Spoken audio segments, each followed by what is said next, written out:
Early in the 4th century, the Roman Empire ruled the world with an iron fist. Its legions crushed rebellions, its emperors demanded obedience, and its gods demanded worship. But in a quiet corner of Hispania, one child would stand against it all. She was only 13 years old, fragile in body, but unshakable in faith.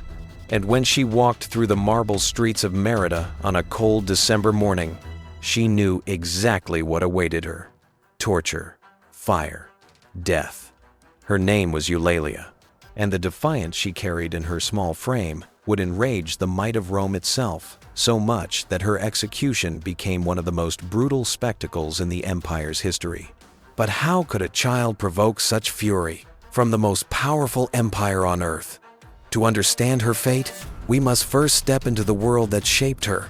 By the end of the 3rd century, Rome was crumbling under the weight of its own empire. Emperors rose and fell like shadows, some lasting only months before being replaced or assassinated. Along the frontiers, barbarian tribes pressed harder each year, breaking through defenses that had once seemed unshakable. The empire's economy teetered on collapse, and the streets of great cities were filled with both fear and hunger. But amid all this chaos, another force was quietly spreading a new faith, one unlike Rome's ancient traditions: Christianity. Its followers rejected the old gods, refused to sacrifice in the temples, and instead worshipped a crucified man whom they called the true king. To most Romans, this was rebellion disguised as religion. And to Emperor Diocletian, who came to power in 284, it was nothing less than a threat to the empire itself. He believed Rome's disasters weren't caused by weak generals or bad harvests, but by the wrath of the gods. If citizens had abandoned Jupiter and Mars for this new Christ, then divine anger was tearing the empire apart. So in 303, Diocletian launched what became known as the Great Persecution, the most systematic, merciless campaign against Christians in Roman history. Temples were reopened, sacrifices made mandatory, and those who refused were branded traitors to Rome. Across the empire, blood began to flow, and in Hispania, one city would soon become the stage for one of the most shocking examples of this persecution: Mérida, the home of a girl named Eulalia. Around the year 291, in the bustling city of Mérida, a girl named Eulalia was born into a wealthy Christian family. Her parents were respected merchants, cautious and discreet about their faith. In a world where even a whispered prayer to Christ could bring disaster, silence was survival. But Eulalia was not a child who blended quietly into the background. From the time she could walk, she showed a fiery spirit. While other children played with dolls or games, Eulalia immersed herself in scripture, memorizing verses with a seriousness that startled even her parents. They admired her devotion, but fear gnawed at them. A child so outspoken, so unafraid, could easily draw the wrong kind of attention in a city where Roman gods still ruled every temple and festival. They tried to temper her zeal, urging her to be cautious. Yet, even as a little girl, Eulalia carried herself with the certainty of someone who believed she was chosen for something greater. And when the storm of persecution finally reached Hispania, her destiny would arrive sooner than anyone expected. In the year 304, Diocletian's orders thundered across the provinces. Every citizen must sacrifice to the Roman gods or face death. In Mérida, Governor Dacian carried out the decree with cold precision. Pagan temples were reopened with extravagant ceremonies. Statues of Jupiter and Mars were polished and crowned with wreaths. Altars once dark with dust, now burned with offerings. And anyone who refused to join these rites was instantly marked as a Christian. For families like Eulalia's, the danger was immediate. They knew the governor's reputation ruthless, calculating, and determined to crush dissent. To protect their daughter, they made a desperate choice. They took her away from Mérida, hiding her on a rural estate far from the governor's reach. But Eulalia was not content to be hidden. To her, this was not a time for silence, but a time for testimony. At just 13 years old, she felt called to defend her faith openly, no matter the cost. While her parents feared for her life, Eulalia feared something far greater: denying the God she had sworn to serve. And so, on a cold December morning, she slipped away from her family's refuge, walking alone down dusty roads toward the heart of Mérida. Her destination was not home. It was the palace of Governor Dacian himself. When the guards at Dacian's palace saw her, they didn't know what to think. A small, well-dressed girl, clearly from a noble family, demanding to see the governor? But Eulalia's determination was so fierce that they brought her inside. In the grand hall, Governor Dacian sat upon his chair, draped in authority. He expected rebels, soldiers, or hardened men to challenge him, not a child. He leaned forward and asked, almost amused, "Why have you come here, child?" Eulalia's voice did not tremble. She declared herself a Christian and condemned the false gods of Rome. The hall fell into stunned silence. Dacian tried to reason with her, softening his tone, as if she were his own daughter. "You are too young to understand," he told her. "Sacrifice to the gods, return home, and no harm will come to you." But Eulalia would not retreat. Instead, she walked boldly toward the altar that stood in the corner of the chamber. Before anyone could stop her, she spat on the sacred statues, trampled the offerings, and cried out, "Your gods are demons. Only Christ is true." The court erupted in outrage. Soldiers rushed forward, but Dacian stopped them with a single gesture. This was no ordinary defiance. It was a direct challenge to Rome's authority, carried out in the open.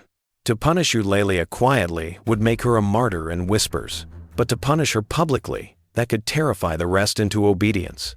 And so Dacian made his decision. Eulalia would not simply be executed, she would become an example. The next morning, Mérida's central square was transformed into a theater of death. Word had spread like wildfire. A child had defied the governor, spat on Rome's gods, and lived to tell the tale. Now, the people came in droves, some out of curiosity, others craving blood, and many Christians, trembling in fear, were forced to attend as a warning. When Eulalia appeared, the crowd gasped. She was so small, dressed simply in a plain tunic, her dark hair braided neatly. No warrior, no rebel leader, just a 3-year-old girl. Yet she walked with a steady grace, her face calm, her eyes burning with conviction. She did not beg, she did not cry. It was as if she were walking to a celebration, not to her death. Governor Dacian mounted the platform, his voice ringing out over the square. "This girl has defied Rome's gods, and today she will pay the price of her blasphemy." The crowd murmured, some in anger, others in unease. Even hardened spectators felt the weight of what was about to happen. For the Romans had devised not just an execution, but a chain of horrors that would test the limits of human endurance. And as the first punishment was prepared, the air grew silent. Everyone wondered the same thing. Would this fragile child finally break? The ordeal began with whips. Thin rods cracked across her skin, slicing open her back and arms. The crowd expected cries of agony, but instead, Eulalia's lips moved in hymns, her voice trembling yet unbroken. Next came the hooks, iron, claws that tore at her flesh. The torches followed, pressed into her wounds, until the smell of burning skin drifted through the square. Salt was rubbed into the gashes, each grain igniting fresh waves of pain. Yet still she refused to bow, her whispers of prayer defying the governor's power. One torment followed another. Red-hot iron seared her ribs. Fingernails were wrenched out one by one. Boiling oil poured over her frail body. Her feet slashed open with blades. Lead, molten and merciless, dripped onto her head. Clumps of hair torn out, with pieces of scalp. Even the strongest soldier might have begged for mercy, but Eulalia stood firm. By the 11th torture, iron hooks tore at her chest. By the 12th, burning coals were pressed across her body. She was barely alive, a fragile frame racked by agony, yet her voice still whispered hymns, her faith unbroken. And then came the 13th, the pyre. She was tied to the stake, flames curling upward, smoke filling the square. Just as the fire touched her, something extraordinary was said to have happened.